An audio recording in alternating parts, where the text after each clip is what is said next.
how you doing? We're back for another short case discussion on the cardiovascular system. The case for today is on your screen. A newborn is suspected of having a heart disease. The child appears cyanotic on examination. She has a left ventricular impulse and a murmur that spans the entire systole.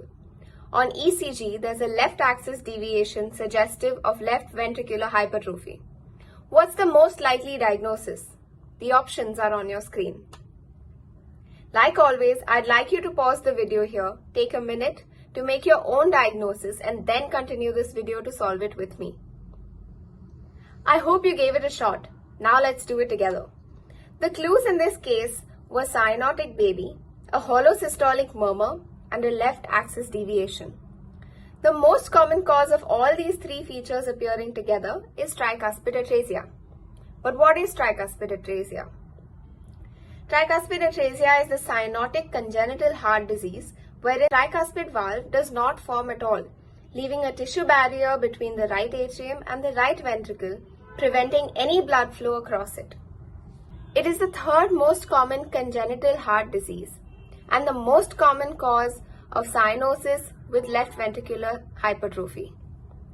Neonates with tricuspid atresia often have associated atrial septal defect and ventricular septal defect for viability.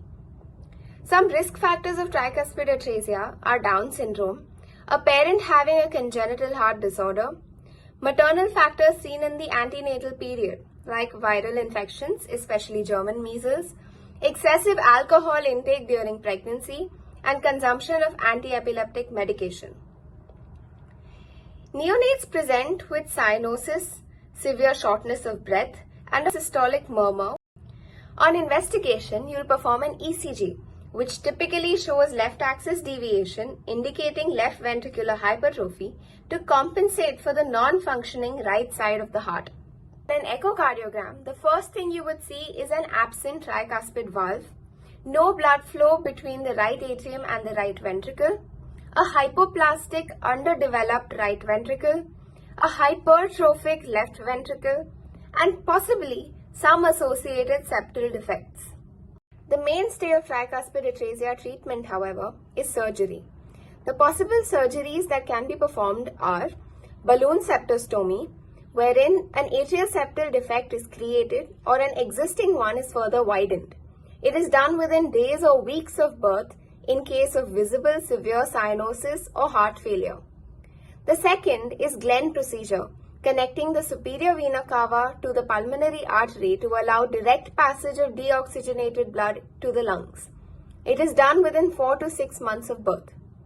If either of the above surgeries fail, a heart transplant may be necessary. Well, that was all there was to know about tricuspid atresia. If you like this video, please like, share and subscribe to our channel MedSchool Grammar and take a look at our Instagram page. This question was adapted from the question bank of Wiseprep app, so do take a look. And see you in the next one.